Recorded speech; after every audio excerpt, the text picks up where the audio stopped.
pude dar uma sondada ali, fazendo um spoiler aqui para vocês. Muito obrigada.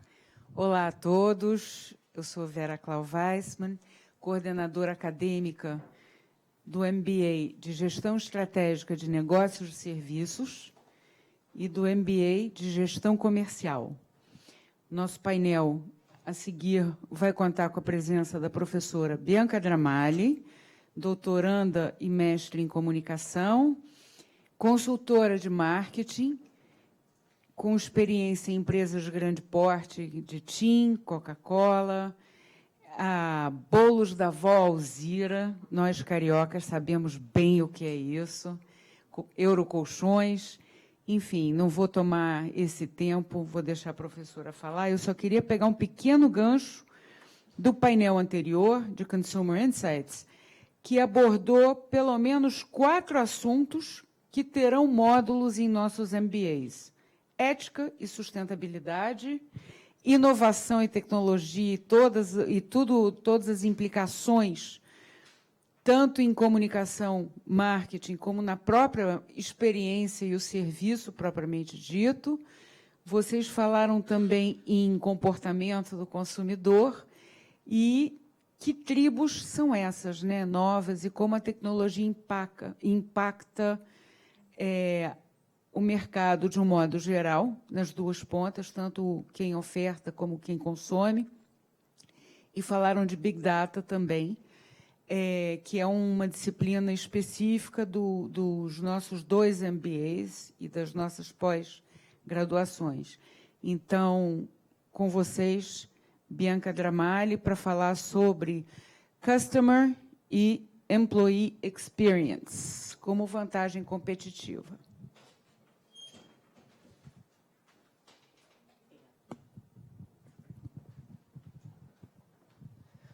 Bom dia a todos.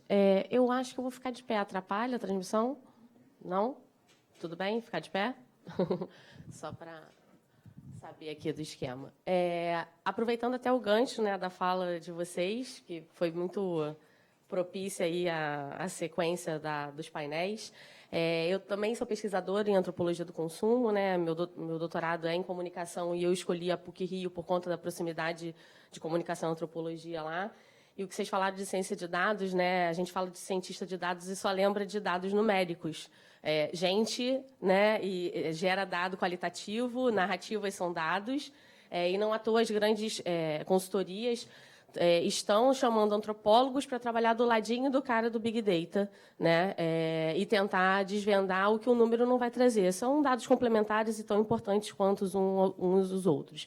E ajuda a gente no design das experiências dos serviços, né? E eu começo com uma pergunta, assim, né? Por que essa moda toda de ser X, né? Customer Experience, Employee Experience, tanto X na nossa vida, ROX, que agora é a nova medida proposta pela Price, né? Enfim, que é o retorno sobre experiência, enfim, tanta coisa sobre isso. Primeiro, porque quem paga a conta, a maior parte dos pagadores da conta são os millennials hoje em dia, e eles valorizam a experiência. E o marketing e o mercado vai se direcionar por quem prioritariamente está pagando a conta. Por isso que se fala tanto agora no mercado, e antes tanto na academia, né? Agora, efetivamente, chega como uma prioridade quase obrigatória das empresas para questões de sobrevivência, né? Para que responda-se às ameaças e aproveite-se as oportunidades, né? Então, por isso que se fala tanto de CX, né? A indústria de seguros, obviamente, né, num ponto de vista, talvez, até do consumidor, num viés até um determinado tempo mais burocrático, precisa se mexer, vem se mexendo de forma mais acelerada de uns tempos para cá. Alguns dados revelam, né, que 85% das seguradoras norte-americanas já desenvolvem experiências, né, iniciativas sólidas centradas nessa experiência do cliente. As insurtechs, elas aceleram esse processo, né, porque quem é pequeno, quem é novo, quem já nasce digital, de alguma maneira já nasce com essa mentalidade, né, manobrar transatlântico é mais difícil, né? Quando a empresa já é grande, já é estabelecida, fica a sensação do tipo, mas por onde eu vou começar? Que fio eu começo a puxar? Né? Então, é mais difícil. Mas, como elas colocaram também, o consumidor vai comparar a empresa grande, a pequena, se o outro consegue, porque você não consegue. E ainda mais que você é grande, como é que você não vai conseguir? Né? Como é que uma seguradora, como está na capa da revista Consumidor Moderno, de outubro agora desse ano, consegue fazer um pagamento de um sinistro em até 3 minutos, que é a Lemonade, que está citada lá na reportagem de capa, e outras seguradoras podem levar semanas, dias, e aí? Né? Como é que um consegue, outro não consegue? O consumidor vai comparar, ele não sabe da estrutura e nem tem que saber. Né? Só que essa história, como elas colocaram, começa na academia até, né, pensar centrado no consumidor, não com o termo experiência ainda, mas pensar centrado no consumidor vem desde a década de 60, com a provocação do Theodore Levy, falando de miopia de marketing, né? Que seria míope aquele gestor de negócio, aquele administrador que pensasse que venderia produtos, né? E não pensar efetivamente na solução que o cliente busca. Né? E aí ele cita um exemplo clássico, que é, ele não quer uma furadeira, ele não quer uma broca para furar a parede, ele quer o buraco. Então, assim, tá, que buraco, qual é a solução, né, que o cliente está buscando e que a minha empresa pode solucionar da maneira, né, entregar da maneira mais fluida possível, né? E aí, eu até comentando com ela um pouquinho antes da palestra, a gente falando de design de serviço, design thinking, enfim, talvez ele tenha sido essa primeira inspiração, né, não ligada propositalmente, mas agora olhando para trás, né, de design thinking, né, começando pela empatia, começando a pensar a partir da perspectiva do consumidor, né, colocando efetivamente o consumidor no centro das decisões de negócio. E ele também provoca a gente a pensar, lá desde a década de 60, que a diferenciação de produto, de qualquer solução de negócio, vem a partir dos serviços, nas camadas ampliadas de produto. Né? Por que eu trago essa fundamentação lá na década de 60? Acho que talvez o olhar da antropologia faz com que a gente perceba os ciclos. Né? As coisas já estavam ali, mas elas vão ou ganhando maior dimensão, né? Como as tendências, começam pequenininha e depois vão ganhando volume. Então, acho que é bom saber que, na verdade, já estava ali e agora, efetivamente, está se consolidando como urgência. E aí, o marketing, com tudo isso, vem evoluindo. Né? A gente tem, na década de 50, como era a época ali, logo depois que o Theodore Levy estava pensando o negócio, pensando o marketing, a gente tem foco em produto, compradores em massa e desenvolvimento só pensando em produto em si. Na sequência, a gente tem o marketing 2.0, por volta da década de 70, pensando já posicionamento, vendo o consumidor como alguém mais individualizado, segmentado, ainda não é um a um, né? Mas é pelo menos por grupos, por segmentos, como é o cálculo de risco padrão na indústria, por exemplo, de seguros e de várias outras indústrias. Né? Você pensa grupos por questões mais demográficas, depois mais psicográficas, comportamentais, enfim. E aí o consumidor ele é dotado de coração e mente, mas ele é só consumidor para o marketing, ele não é humano ainda. Ele se torna humano na marketing 3.0. Eu brinco que o marketing descobriu que a gente era humano aí por volta de 1990, que a gente não tem só o papel de ser consumidor, a gente é pai, a gente é mãe, a gente é estudante, a gente é professor, a gente tem vários papéis sociais e todos esses papéis impactam na forma de a gente consumir. Né? Então, são seres humanos, não são mais consumidores, dotados de coração, mente e espíritos guiados aí pelos valores do mundo, pelas conexões que as pessoas querem fazer com marcas. Né? E o 4.0, ele vem potencializar e acelerar o que estava no 3.0, exigindo, né, que todos os pontos de contato estejam integrados em omnichannel, experiência coerente entre esses pontos de contato, transparência, vocês já falaram bastante disso, e isso é uma verdade, uma exigência dos milênios e de todos que virão por aí. Né? Colaboração entre marca e consumidor e conteúdo, narrativas. Isso constrói marca o tempo inteiro, né? Marca de gente, né? Os influenciadores, né? Marca de empresas, marcas e reputação é a nova tônica aqui que ganha força no 4.0, tá? E aí, como eu falei, né, a humanização do marketing efetivamente começa no marketing 3.0, por volta da década de 90, e aí na 4.0 as marcas vêm se humanizando cada vez mais. E as pessoas se relacionam com marcas marcas como se relacionam com outras pessoas. As pessoas são apaixonadas por marcas, as pessoas tatuam marcas, né? É todo mundo que faz? Não, mas existe um movimento de você se relacionar como se fosse uma pessoa. As assistentes virtuais, do tipo Magalu e tantas outras, elas personificam essas marcas, né? E elas proporcionam essa conversa entre marca, né? Efetivamente. A marca tem tom de voz, a gente desenha tom de voz na comunicação de marca. Como é que você vai responder uma comunicação na rede social? Como é que você vai interagir? Que tom de voz? Tom de voz tem gente, né? Mas marca também tem. Né? As brand personas, a gente normalmente fala de persona do consumidor, mas as marcas também têm suas personas, né? Então, as marcas também vêm se humanizando. E o que há de comum, né? O que acontece entre as pessoas? Relacionamentos e experiências. Né? Com todo esse pano de fundo, com todo esse contexto, a gente vê quase que de uma forma mais óbvia por que tudo isso vem ganhando tanta força e tanto protagonismo no mercado hoje, em qualquer setor. E aí vem o Pini, que ele é fundador de uma empresa de CRM com inteligência artificial aplicada, atende várias marcas internacionais no congresso do ano passado da NRF, que é um congresso que dita as principais tendências, né, para o setor de varejo, e fala que em 2028 todo o marketing vai ser de relacionamento. Ele não usa a palavra experiência, mas você, através do relacionamento, gera experiência, né? Então, ele coloca isso a partir da tecnologia que ele desenvolveu na empresa dele, que a empresa dele é a Optimove, que é mais que isso, até a empresa onde eu atuo como consultora tem parceria com eles no Brasil, mas ele está falando de um contexto, ele está falando de um pano de fundo, né? Mas aí, o que é essa tal dessa experiência? Essa experiência pode ser para entretenimento, pode ser a roda gigante do Rock in Rio, pode ser aquela experiência inusitada de um dia, de um momento, mas tem a experiência também do dia a dia. Aí eu vou pedir para vocês soltarem, por favor, o vídeo dessa experiência para a gente entender a mesma tecnologia, o mesmo device pode mudar a experiência corriqueira, diária, de uma criança, numa experiência não muito agradável se não fosse óculos de realidade virtual. Vamos ver. Oi, estava funcionando. Mais para cá? Para cá? Quer que eu fique dali? Ah, tá.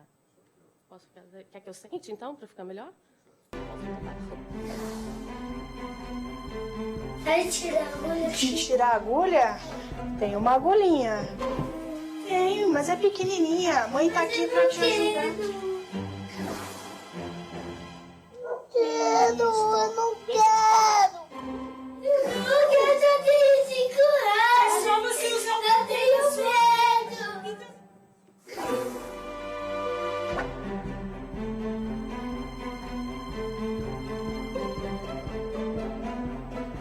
Tudo bem, Luigi? Você gosta de super-herói?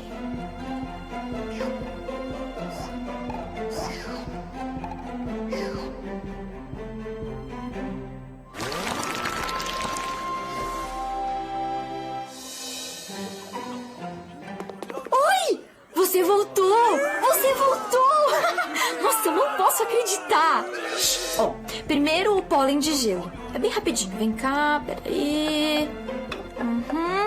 Pronto. Agora o fruto de fogo. Mas, ó, vamos lá. Bem rapidinho. Peraí. Deixa eu pegar aqui.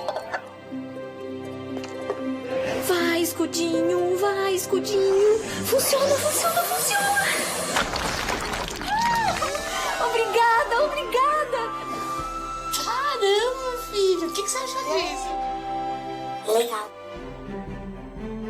É a primeira vez que eu vejo, em 15 anos da minha atuação profissional com vacinas, que a realidade virtual pode transferir a dor em entretenimento. Ele chorou em todas que ele tomou desde que ele nasceu. E dessa vez não. Até achei que ele ia dar um showzinho aqui hoje. Porque quando eu era pequena eu tinha medo, mas agora não tem mais não.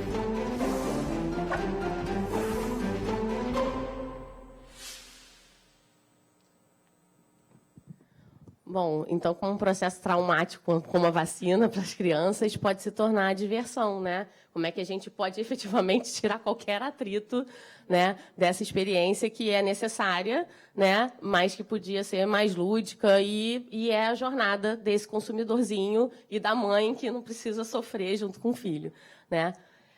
Deixa eu passar aqui. E aí, a consultoria IDC coloca para a gente quais são os componentes da experiência, porque a gente fala experiência, mas tá bom, o que eu tenho que mexer na minha empresa, então? O que eu tenho que cuidar para poder fazer isso acontecer, né? Não dá para ficar botando óculos de realidade virtual em tudo, nem tudo vai ser entretenimento, nem tudo vai ser legal. Tem coisa que é obrigação e que tem que ser, no mínimo, satisfatório. Então, as empresas têm que cuidar de cultura, estratégia, processos, orientado a cliente. Ali no centro tem que estar, né, o cliente. Produtos e serviços desenhados sob a perspectiva do cliente, pessoas e pessoas do lado de dentro, do lado de fora, não à toa que a gente vai falar de Customer e Employee Experience, né? Informação, as informações têm que estar claras na linguagem do cliente. Quando eu trabalhava na Infoglobo, às vezes, em algumas promoções que a gente liberava, mas isso está no regulamento. Regulamento não é comunicação. Regulamento é obrigação jurídica, tem que ter. Mas o consumidor não vai se informar por regulamento, né? Provavelmente, né, no seguro a mesma coisa, né? O documento jurídico está lá num termo que ele não entende. Como é que eu torno essa experiência de se informar sobre o seguro, o que tem ou não tem, o que eu tenho ou não tenho direito, o que eu posso ou não acionar de maneira fluida, com uma informação focada no cliente? Acesso, e aí todos os pontos de contato têm que ser pensados à luz da experiência do cliente, e tecnologia, né? Normalmente, a gente pensa experiências inusitadas só para tecnologia e talvez por processo. A gente não pensa que tem toda essa dinâmica aqui. A jornada do cliente precisa ser pensada, né? Obviamente, cada jornada de cada negócio e de cada cliente é diferente, e a gente precisa desenhar da maneira mais comum possível, mas atentar às diferenças, né? O mote do CRM, que é o Customer Relationship Management, né? É falar de tratar diferente os diferentes, né? E a experiência reforça isso. Só que são novos nomes para conceitos clássicos, mais uma vez, né? Jornada era o processo de decisão de consumidor, né?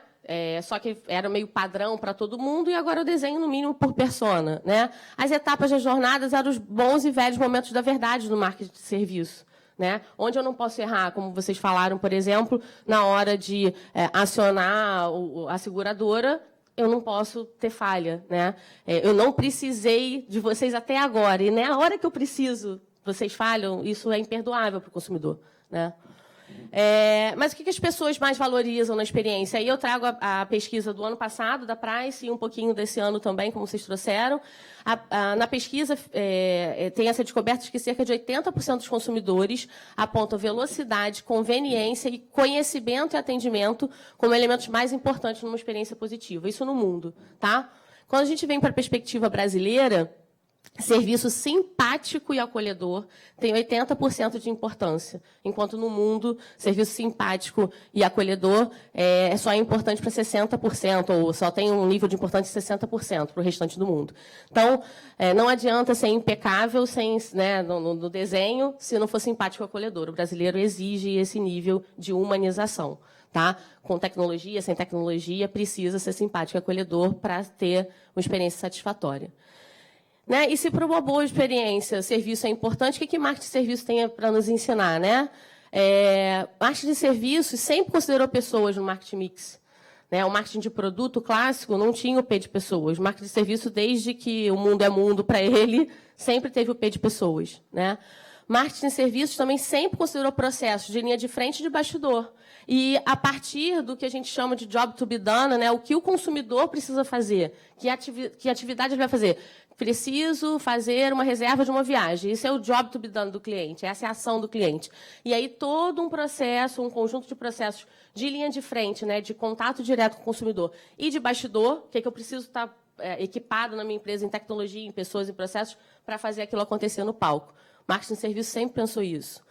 Marketing de serviço também sempre foi mais inclinado a uma cultura customer-centric, porque a gente tem a pirâmide invertida, né, orientada ao cliente, onde, na verdade, a direção da empresa escuta a linha de frente, entende, através da linha de frente, o que os clientes estão dizendo. Né? Então, é uma vocação, não quero dizer que todas as empresas que prestam serviço são assim, mas o marketing de serviços como teoria, né, e como propensão, ele é mais inclinado a uma cultura customer-centric.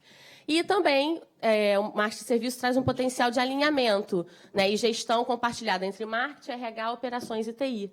Né? Sempre, em todos os livros, todos os estudiosos falam muito dessa integração. E a gente não vai mudar a experiência do consumidor sem integrar áreas. Se a gente não quebrar os silos, a gente não vai mudar. Né? E quem entrega o serviço para o cliente, né? Que a gente chama lá na Mais Que Isso de entregador da promessa de marca, como é que fica a experiência dele, que é o funcionário? Como é que fica? Seja lá ele de chão de fábrica, vendedor, seja lá de onde for, mas a pessoa que efetivamente entra em contato com o consumidor. Né? Funcionário tem jornada? Ele também tem jornada. Né? É possível desenhar a jornada do funcionário e melhorar a experiência em cada ponto. A gente pode desenhar a persona dos funcionários? São pessoas, também podem ser desenhadas personas. A gente deve identificar o nível de satisfação dos funcionários? Por que não? Perguntar como é que está. Só uma vez na pesquisa de clima no ano e não faz quando o clima está ruim? Que eu já passei por empresas assim. Não vamos fazer não, que esse ano o clima está ruim, vai ficar mal. Mas aí eu não mudo, né? E que tal medir o INPS? Né? A gente fala de NPS, Net Promoter Score, o quanto você indica aquela marca para um amigo ou familiar. Se você chega a indicar, você não vai botar ninguém que você gosta em roubada. Se você chega a indicar, é porque você está mais do que satisfeito. Você está próximo à fidelidade. Então, por que não entender o INPS, o NPS do funcionário? Você indicaria alguém para trabalhar aqui? Né, em última análise, né, enfim, como é que está o nível de retenção desse funcionário na empresa? E conteúdo relevante, comunicação integrada faz sentido para funcionário? Claro que faz. Né? E tudo que a gente pensa, então, né, e cuida em relação ao consumidor, a gente também pode fazer para os funcionários, pode e deve. Tá? Fazer um exercício rápido de empatia, lendo algumas situações que aconteceram em algum lugar do passado e talvez vocês se reconheçam em alguma delas, eu já tenho ouvido falar. Né? Por exemplo, um funcionário de qualquer setor, né? Depois de ficar horas no trânsito, você chega no seu trabalho e descobre que a geladeira está quebrada ainda e que vai ter que comer mais uma vez feijão frio no almoço.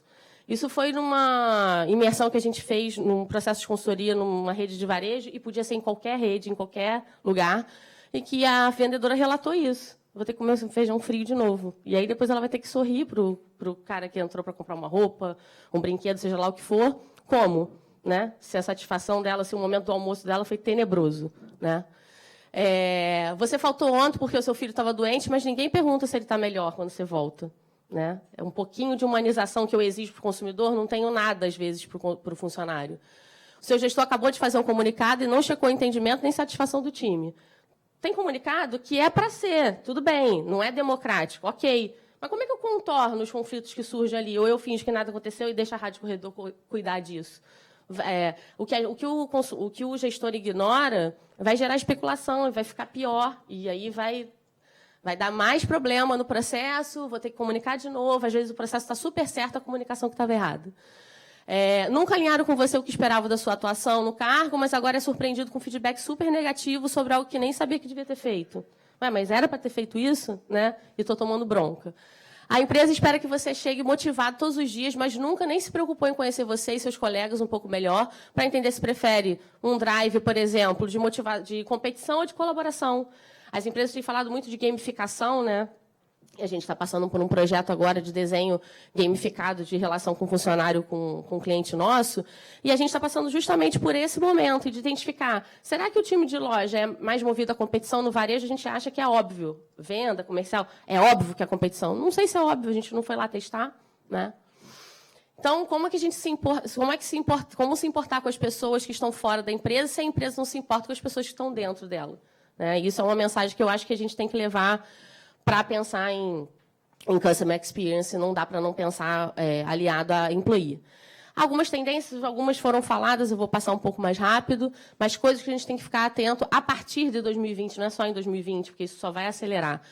né? Um processo high-tech, high-touch, vocês falaram bastante, né? Num braço cresce a tecnologia, no outro braço a humanização. As coisas vão andar par a par. Não adianta só digitalizar tudo, principalmente para o brasileiro, onde acolhimento e simpatia são tão essenciais. O branding é construção. O ING não é à toa, né? Então, a marca está sempre em construção, a partir das experiências que os consumidores têm. Né? Porque cada entrega da promessa, você está construindo ou destruindo marca. A gente precisa ficar atento a isso. E, mais uma vez, eu até brinco que, assim, cuida de gente, nem que seja por interesse.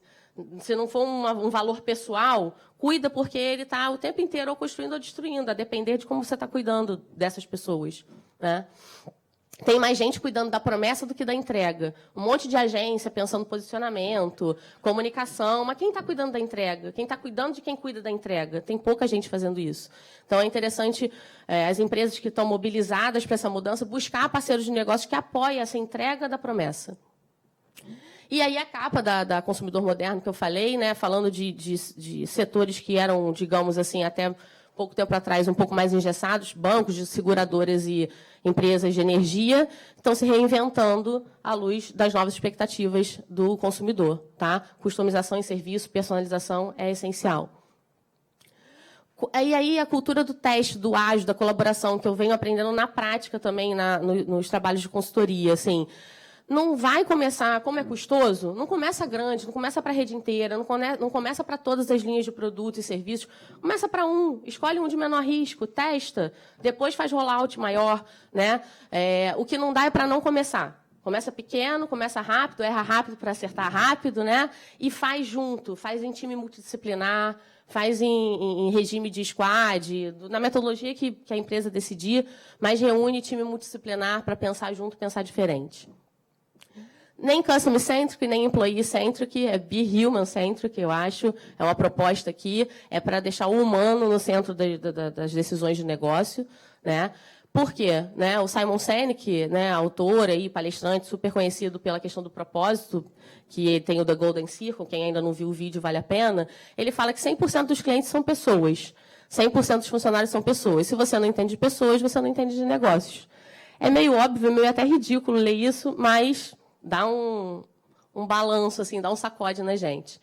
Né? E se você ainda não se convenceu que deve priorizar os temas, né, CX e AX a partir de 2020, ou HX, Human Experience, né, tem mais alguns argumentos aqui para a gente fechar. A pesquisa da Price, né, que fala que um consumo sem atrito é o que vai ter valor. Vou só destacar os pontos aqui principais. E tem que existir, então, uma facilidade, né, em cada ponto da jornada para poder ser consumidor da sua marca. 89% dos brasileiros consideram que a vivência fornecida por uma marca é tão importante quanto o produto ou serviço. Você pode ter um produto brilhante, mas se você tem um atendimento péssimo, eu não vou querer brincar com você de novo. Né? Além disso, 6 em cada 10 clientes trocaram de marca por causa de alguma experiência negativa. A CX Trends traz o dado de que 53% dos clientes se expressam nas redes sociais quando tem alguma experiência positiva ou negativa. Porque cada indivíduo está buscando reputação na rede social. Então, seja ruim ou bom, ele vai contar a história. Né? Em 53% dos casos. E aqueles que não contam, 31% daqueles que não contam, dizem que consideram recomendação de amigos ou conhecidos para fazer negócio. Para fazer negócio com outras empresas. E a McKinsey, né, diz que as empresas que oferecerem melhores experiências para seus clientes crescem mais rápido e mais lucrativamente. Investir em todos os níveis da empresa, com integração de canais e de equipes. Né? Time multidisciplinar, todo mundo, efetivamente, com foco do consumidor. E era isso que eu tinha para passar para vocês. Espero que tenha sido produtivo, que tenha levado bastante provocação, reflexão. E aguardo as perguntas, então. Obrigada.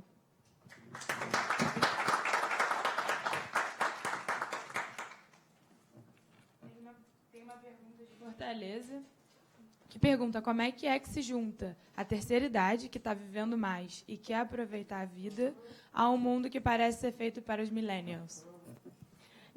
No braço da humanização, né? Nesse braço, quando eu falo que para o brasileiro, né, para 80%, ou na verdade, simpatia, acolhimento é importante, tem um grau de importância de 80% dos brasileiros, quando comparado a 60% no mundo, eu estou falando de todas as idades. Né? E aí não dá para desligar realmente os canais presenciais porque a gente tem uma expectativa de vida maior, a gente tem esse grupo, né, de consumidores de pessoas, né, falando de pessoas, não como consumidores de humanos, economicamente ativa por mais tempo, então é interesse das empresas, inclusive financeiro, mais uma vez, se não for movido por valor humano, seja movido por interesse, né? Pensar processos que atendam, que abarquem esse tipo de público, né?